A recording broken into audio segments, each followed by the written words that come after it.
do the minute. Well, 6:09, Wednesday, May 4th, we're opening up the ZBA meeting. First business order is consideration of minutes from the March 29th, 2022 meeting. Is there any comments, additions, subtractions? Corrections? I'll make a motion to approve the minutes as distributed. Second. All those in favor? Aye. Aye. Opposed? Abstain? Okay, second order of business is May 20th, 2022 minutes. Yeah, these were when we were. 2020, little elevated. 2020, we're going back to I 2020. know.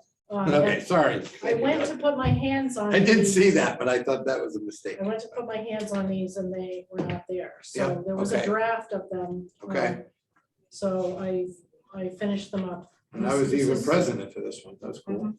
All right, is there any corrections, additions, subtractions? I noticed that Mr. Burrow's name kind of gets changed Okay, back. I'll try to fix it because I originally thought it Spelling? was Yeah. O-U-G-H and then It's it the is OW. R-R-O-W-S. So Yeah. I'll fix that. All those in favor of the minutes As amended, As amended, as amended? I'll make that motion. Second, and my alternate, how many people do you need? Am I We supposed to be need saying 5. So 1, 2, 1, 2, 3, and Ray is 4, and Mark is 5, I guess, because you had to have 3. 3 live. So we don't. Right. So she's still an alternate. is Jack here as a board member? You're here as a board Yeah. member. Well, just like a director. 1, 2, 3. Oh, 4, I don't mind that you 5. vote. Were you If I can president 2020? I check. I was. was there. Okay. All there. Peter Demonte, Jack Daly, Delia. Yep. In this case, I would say you could vote and then Mr. Herman could. Doesn't matter. right. I'm gonna have to abstain on this one because this is May of 2020. Yes, exactly. Mhm. Okay, so he'll, I have no knowledge. Susan can step in and be a voting member for one thing, I guess. For this. Any, do we have a motion on the board? We do. I need the motion. Yep. Anybody second it? Or I'll second it. Okay, Susan Chanat seconds it. All those in favor? Aye. Opposed? Abstained? Mr. Herman's abstains. Okay. You want to move on to new business? We ready? They're on. They're on, okay. All right, so it's a request for a variance for a ski-in, ski-out bridge within the 15-foot setback, front setback area. Request for a variance. Yes, you want me to read it all? It's kind of a rear. It's kind of a rear setback area. The rear setback, Yeah. still within the 15-foot Yeah. setback. It says here, a request for a variance concerning Article 6 district and district regulations, section B. Paragraph 2, land use, paragraph 4 of the zoning ordinance known as the land use ordinance to erect a ski-in, ski-out bridge from the proposed new house for 24 Yellow Birch Circle to the ski trail over the setback line from the 15-foot property setback line all the way to the property boundary line within the common land owned by South Peak to hook up with a ski trail that runs behind the subject lot. Okay, and I believe that Vito is the agent. for the property. Pretty self-explanatory, I guess. Yeah. We have maps and pictures, Carol, and stuff we need. Yeah, you have lots of stuff. Lots of stuff. I looked at some of it last night. Yeah, that, My phone. they provided the big maps for all of us who have issues with tiny print. We appreciate. And that's these big maps right here.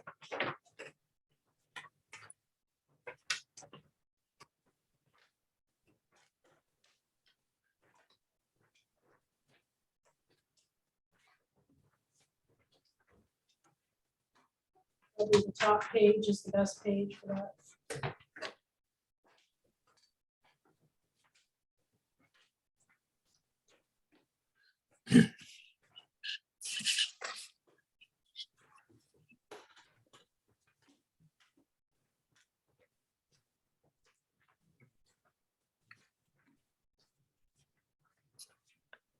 We also have his application package.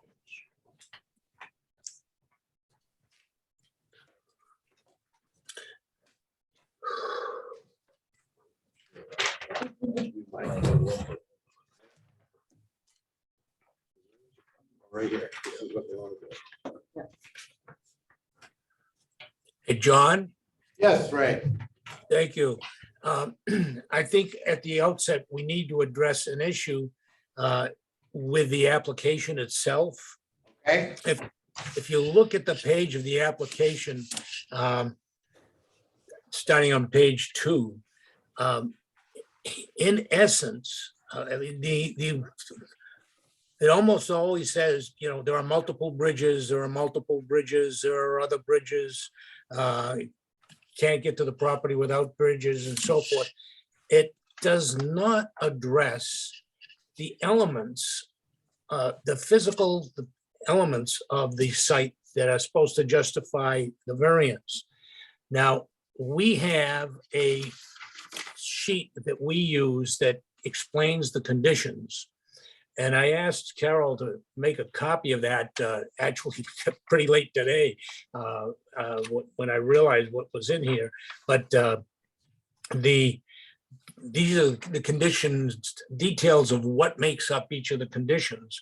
And I asked her to prepare that, and then we wanted to get that to the applicant.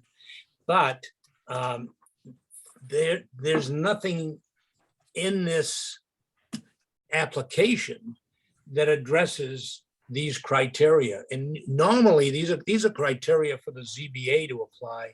But I just thought, and to help out the applicant, we ought to give them what we're looking at in our material. So if you take a look, I presume, Carol, everybody has got items, conditions 1 through 5.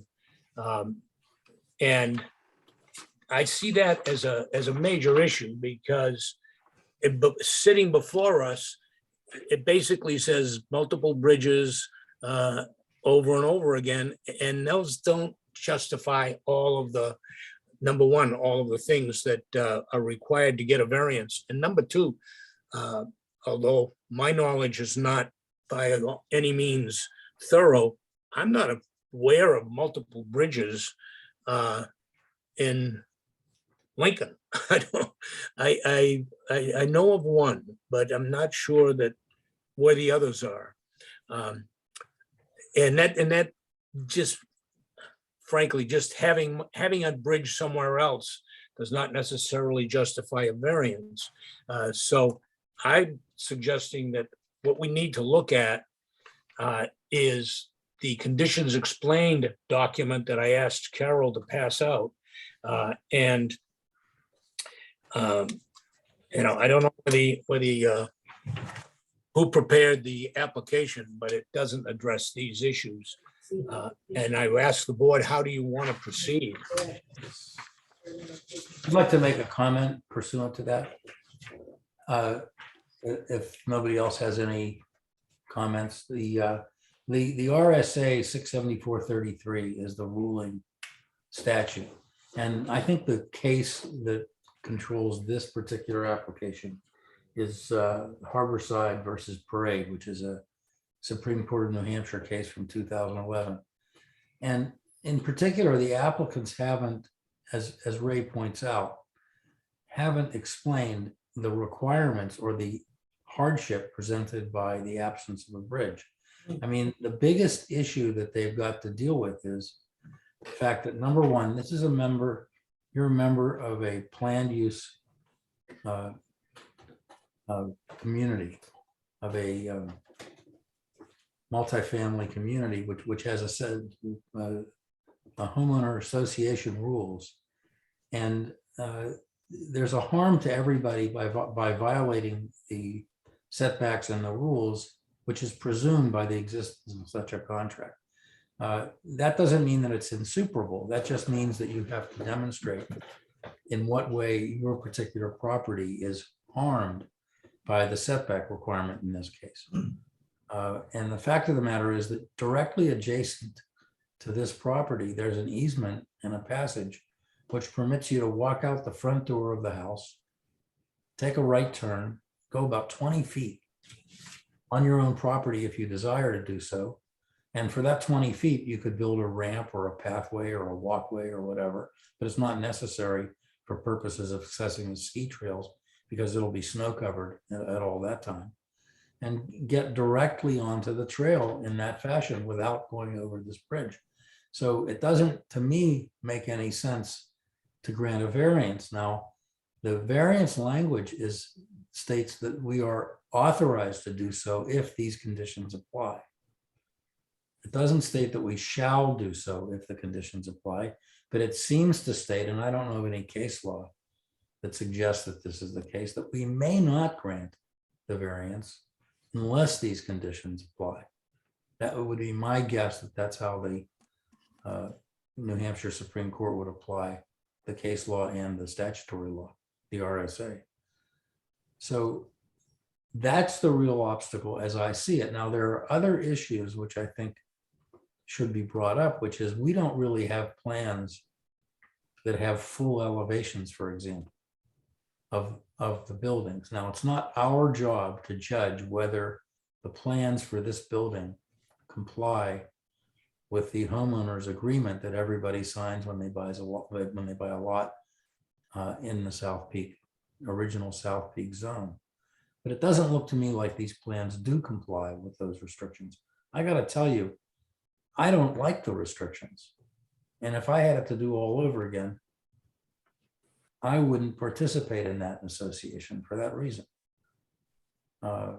Because I don't feel that they're architecturally meaningful or whatever, but they exist and they have to be either respected or modified, not just to tell a particular applicant that he doesn't have to pay attention to them, because that's not fair to the association as a whole. That's my opinion.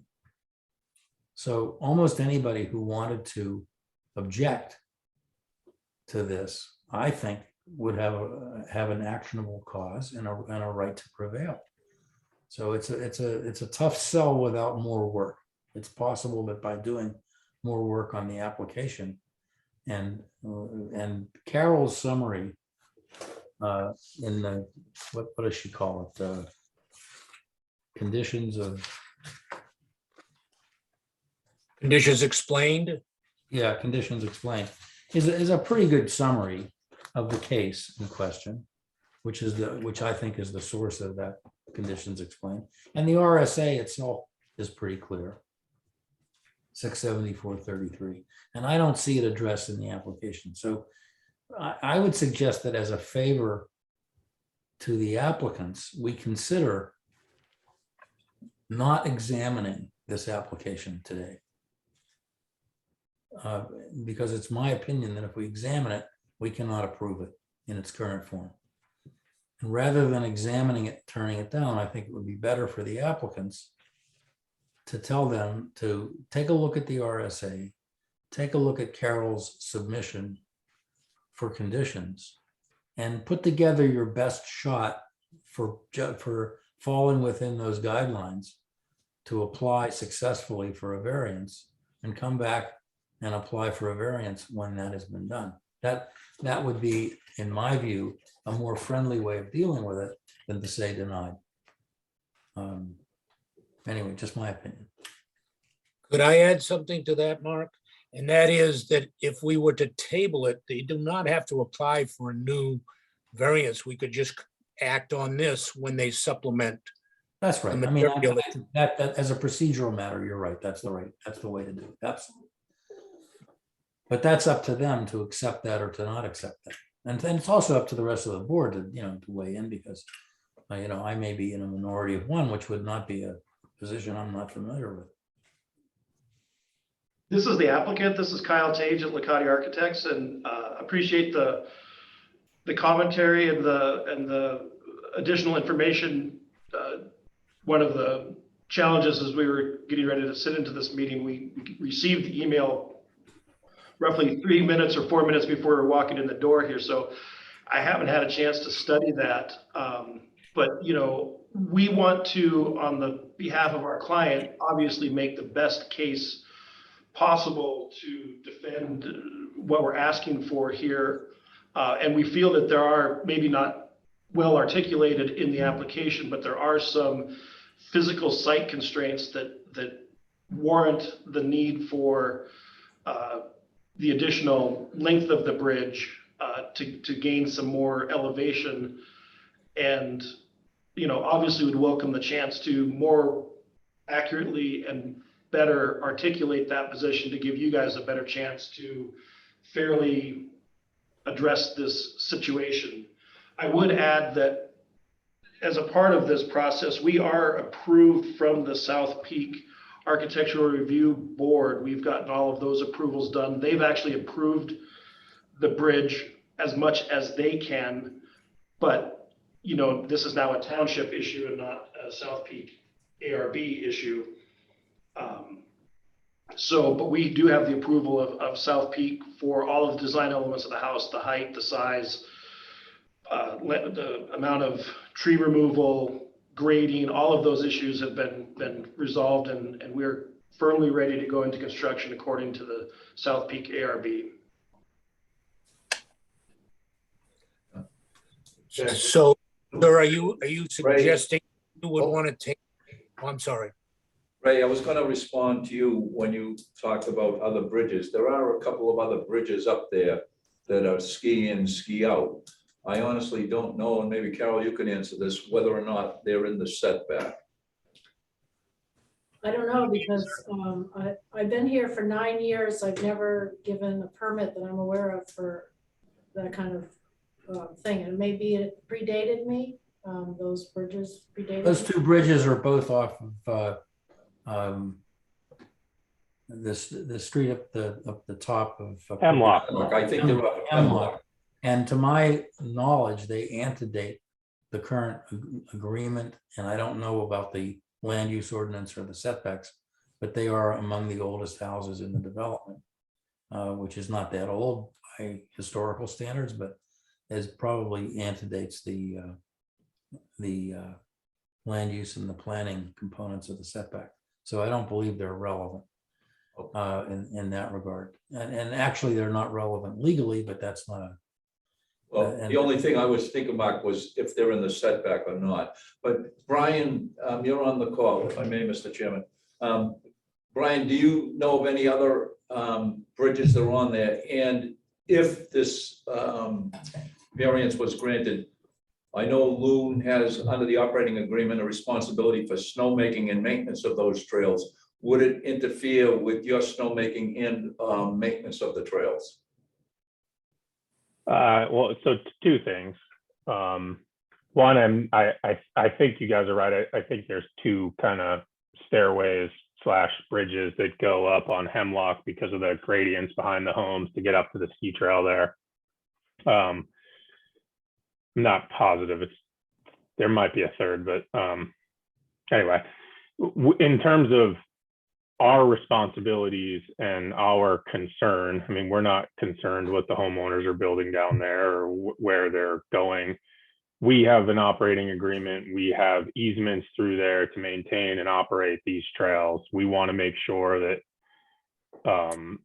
impeding a setback on someone's property is fine as long as it's not impeding, from our point of view, is fine as long as it's not impeding our easement to do what we are required to do per our operating agreement. So one, we want to make sure it's not landing, anywhere where we would. And two, just in general, I would caution anyone that is trying to build too close to a ski trail that we actively maintain, actively make snow on, actively drive snow cats around on, actively have guests, both of, South Peak and anyone else that just happens to ski into there. They're somewhat playing with fire in the sense that when you build that close, you're eventually going to have a bad wind and some snowmaking blow the wrong way. There's going to be, it's problematic at times. And, as long as the homeowner understands what they're getting into, I suppose I don't have a problem with it. For us, it's just making sure it doesn't land within our easement.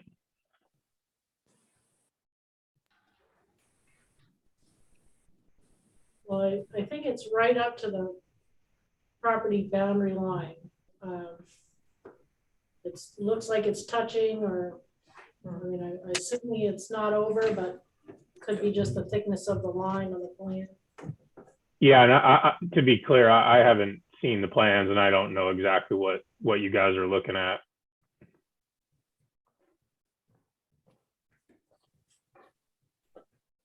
I could send you the plan. Yeah, I'd love to look at them. It's right up to the edge of the trail. So the easement must go past the ski trail, so it probably is in need.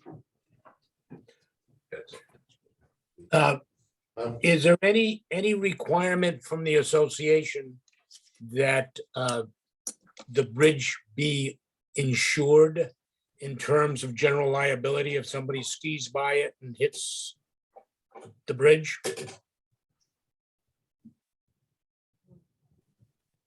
Not that we're aware of.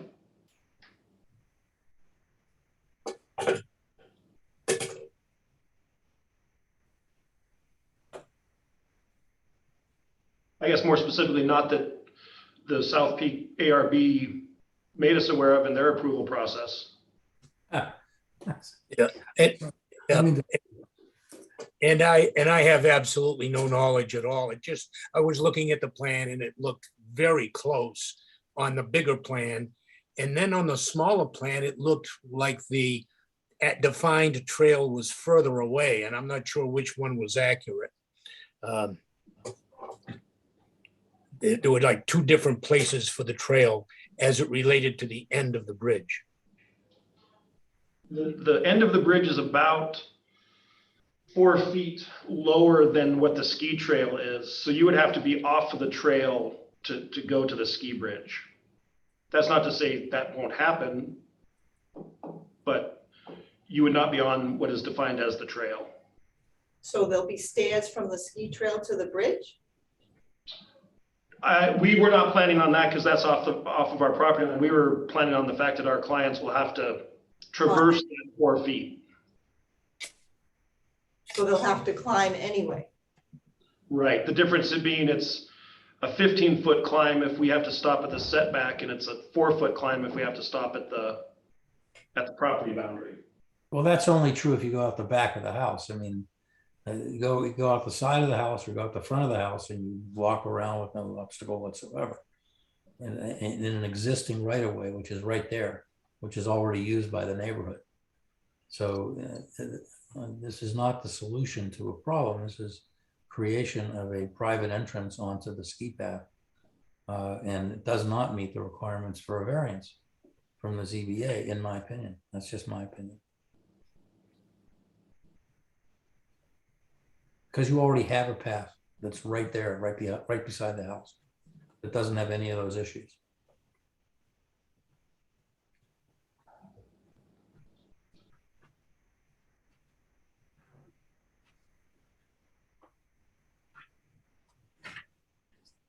I guess I'm unclear as to what you would know the path to be.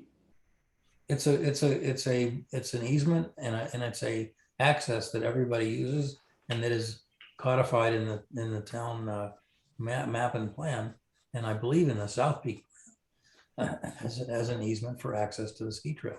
And it's level. It's roughly level. I can't tell you it's exactly level, but my kids have used it since they were, I don't know, half as tall as they are now, and it's very easy to do and doesn't require any construction or bridges or variances or anything. You just walk on it. There you are. Just can't go out your back door. Well, you could go out your back door, but you'd have to go a different direction than directly across to the trail. You'd have to go walk out the back door and turn left. And that would go up a natural gradient, which would get you right to the trail without a bridge. So the hardship element of 674-33 is not, in my view, I don't think you can meet that, no matter what you do. It's possible that you can get to some other element of that 5-step determination. And I don't have a dog in the fight, but I just think I don't think from an authorization standpoint, I don't believe that we're authorized to grant the variance. Nice and simple. Can I ask, I have a butter on, I guess, Scott Shermer, maybe? I'm sorry. Schermerhorn, Yeah, I'm sorry. I always Yes, trust find me. the letters in the screen. Do you have any You're- comments as a butter to this? Well, I guess what I would say is we have a similar hill behind our house and we just walk up it. It's relatively steep, but we walk up with ski boots. We ski right down the back of the house. And the grade behind the neighbor's house looks very similar. And I think, Mark, I think you misstated something. If they were to leave their back door, they'd have to take a right to that trail. Their front door, they'd take a left. But to get to whatever that access thing. Okay, well, I may be disoriented in terms of which side. No, that's okay. That's okay. I'm certainly not going to dispute it with you, Scott. That's quite all right. No. You know, I guess, look, they're building a spectacular home and it will enhance the neighborhood. I'm all for it. And I don't want to be that nasty, I don't want to be that guy as far as a neighbor. But I just think a bridge up there would be totally out of character. It's the only bridge on that part of the trail. And what I mean that part, yes, there are bridges on Hemlock, but once you go over that bridge that goes over the road, there are no bridges or anything on that side of on our side. So it would look very different. And it would take a good bit, I think, aesthetically out of the trail because it's just a beautiful wooded trail through the whole thing. And most people just go up and down their property. They don't have stairs or a bridge. So I guess that's what I would say. And Scott, to add to what you said, it could be dangerous actually, because it is a sort of it's a potential obstacle or a contingent liability, especially for a kid or whatever, skiing back down to the lift.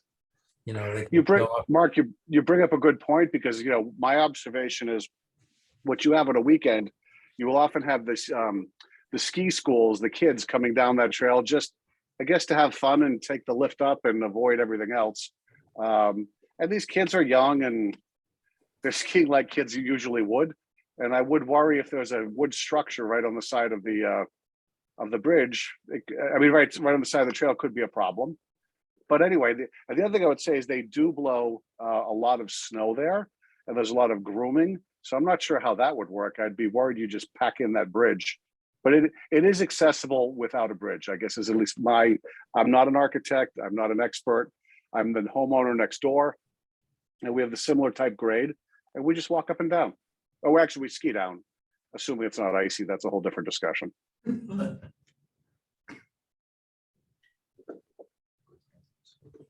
Thank you.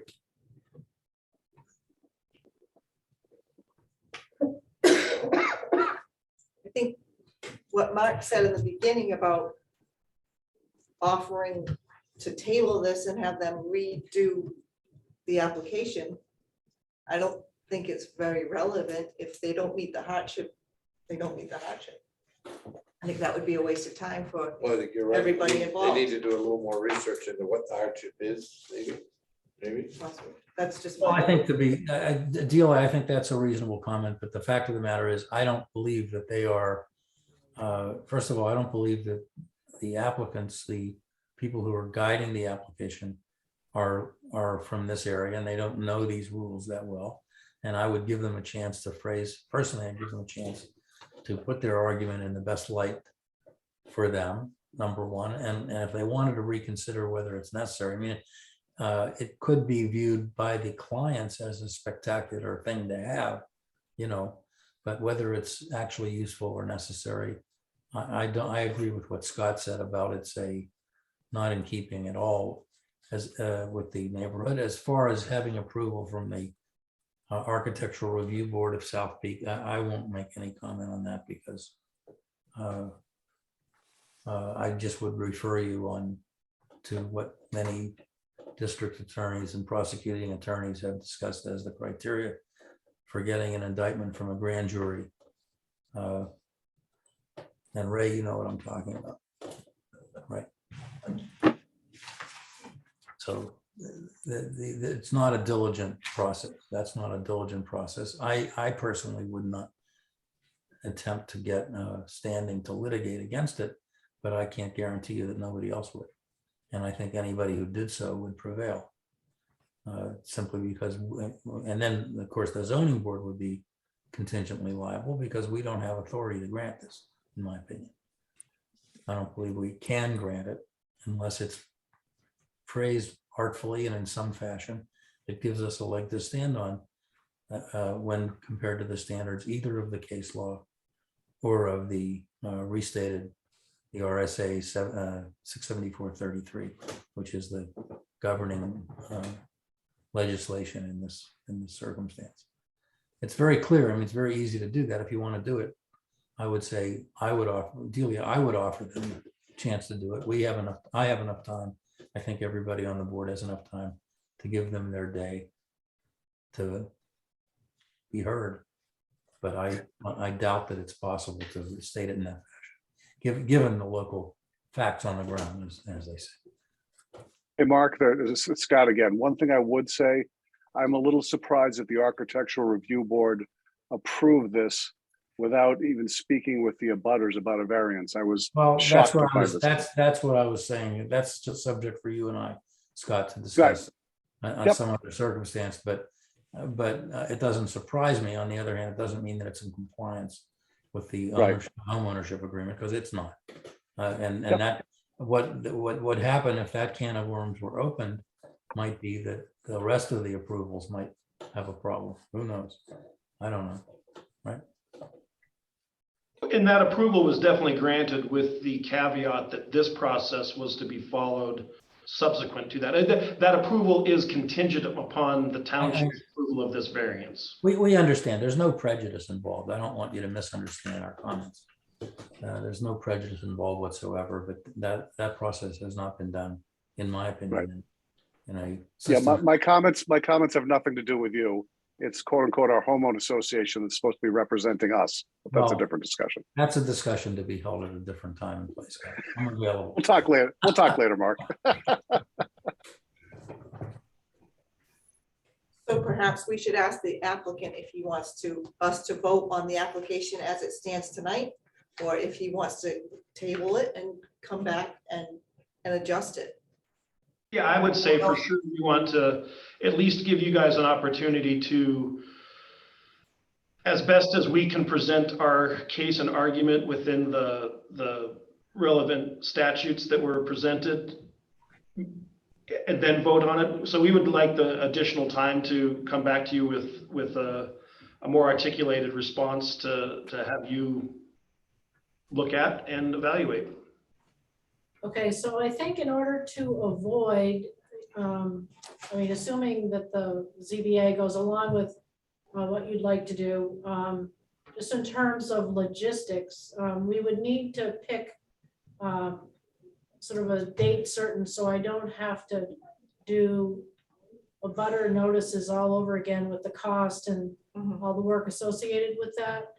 So I guess what we need to know is how long you would need to modify and submit something, and then I would try to schedule it within a week to 2 weeks from that date. So the planning board, I try to schedule the ZBA meetings on Wednesday nights when the planning board is not meeting. The planning board meets every second and fourth Wednesday night.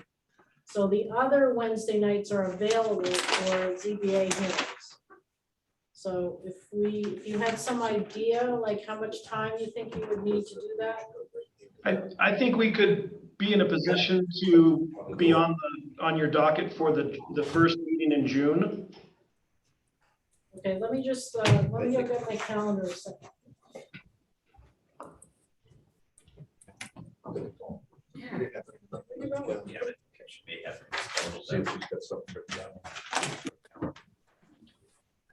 And while she is, while Carol's looking at that, I'd like to comment to the applicants to, number one, be sure you look at the condition explanations that Carol gave you. But that's not complete. That's what the state presents as an explanation for the ZBA. You got to really be looking at it from a New Hampshire perspective. And by the way, each state is different when it comes to variances and hardships and whatever. So you need to get deep into these conditions.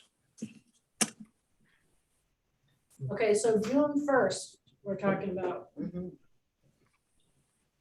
And if, for instance, you're not ready, you know, we could meet on June 1st and then continue it, you know, if we need to do that.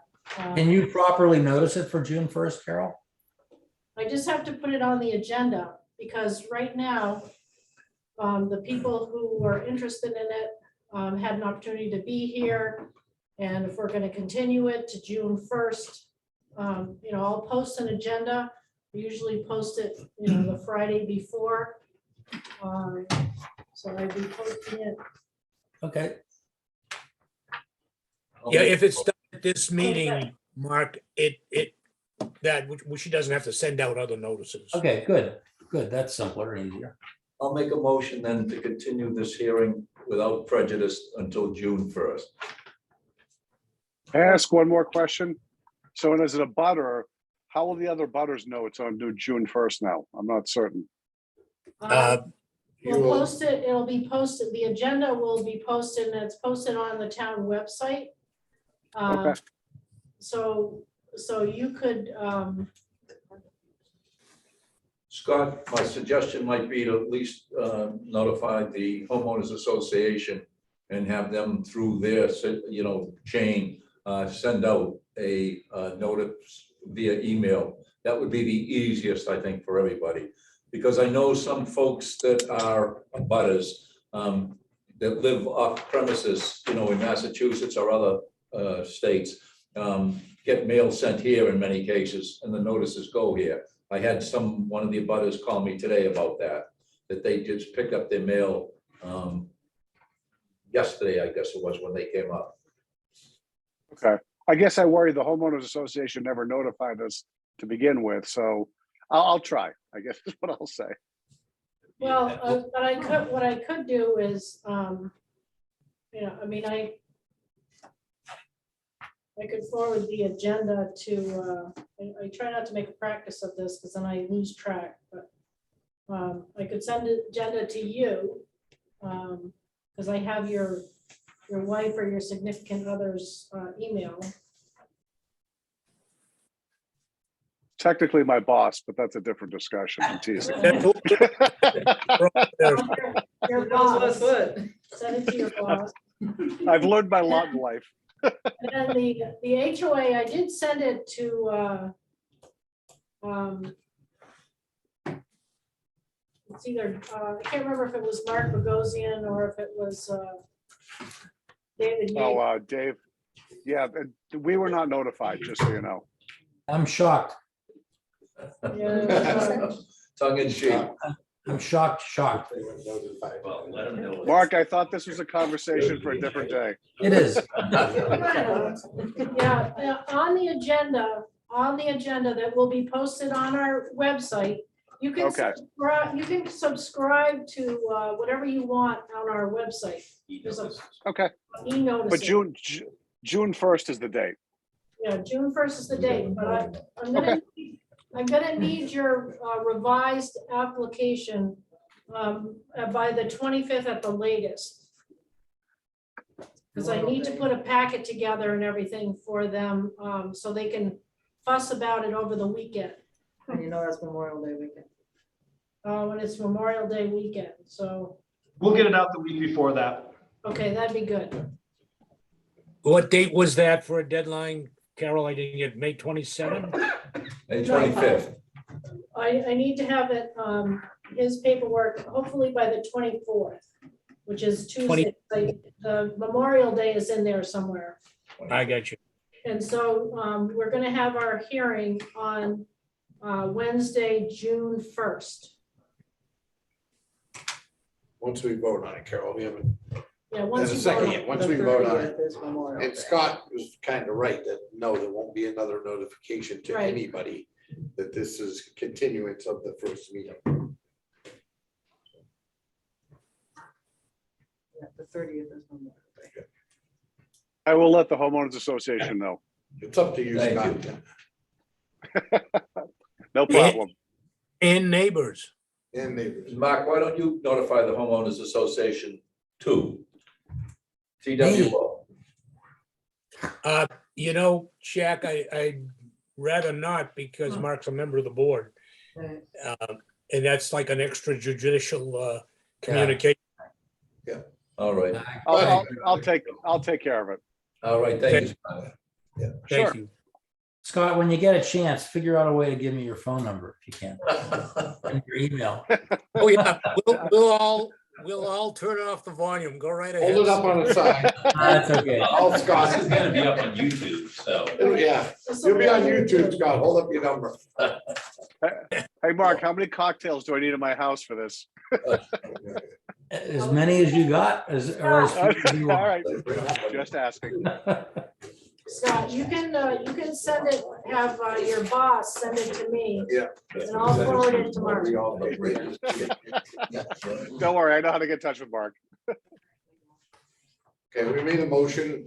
Jack, Yeah. was there any second on the motion to continue the meeting? Second, Mark, I'll set, Mark got it, okay. all those in favor? To June 1st at 6 Go o'clock. to June 1st at 6 o'clock Without prejudice. without prejudice. All those in favor? Aye. Aye. Opposed, abstained? Okay, Hopefully we'll see you on June 1st. we'll see you June 1st. Thank you very much. Appreciate the time. Thank you for everybody for tuning in. Can we maybe also get information about And that Can I easement? say one more thing? If the applicant rep is still there, you need to comply with New Hampshire laws, so be sure you do that. He left. The applicants left, right? Well, the meeting's still happening, The meeting is still open. so I have a question. So Delia has a question. for the Is there board. a way that we can find out if that bridge is in Loon's easement? Is Brian still He there? is. Brian's Yeah, still there. Ryan's still there. Yeah, do you want to look at that, those plans that I emailed you, and maybe you could email me and let me know if it looks like it's in your easement? Yeah, I got them open right now. I was looking at them. It looks like where they've got it, it's probably fine from our point of view. Okay, well, anyway, just let me know, so that I can include that in the packet for them Yeah. on June 1st. Do we want to get Brian wanting a copy of this, my copy of this to look at? Do you want? I think it'd be a good idea. I was gonna drop mine. off, Okay, but you can Yeah, take mine. I'll Brian have Jack Daly drop my copy off of the big plans we have, if that's okay. Does that help you? Oh, Yeah, sure. that's fine. Jack knows where I'm at. Okay, I'll let Jack chase it down. You can have my copy and then you can really look at the detail, I guess. Anything else? We don't open it to the. No, I just want to let you know that I do have 2 or 3 applications that are not quite complete yet. Okay. So we do have other stuff coming. Any other comments before I close the meeting? Thank you, everybody, for showing I'll up. make a motion to close the meeting. Second. Continue the meeting. Do we close it or continue it? This Close it to a portion. time specific date. You continue it till Yeah, June we can't 1st. close it. Oh, okay. Yeah. Oh, really? Continue June 1st at 6 PM, right? Okay, make a motion to continue to June 1st, 6 PM. Motion, Second. second. All those in favor? Aye. Aye. Thank you, everybody. Thank you, John. thank you all.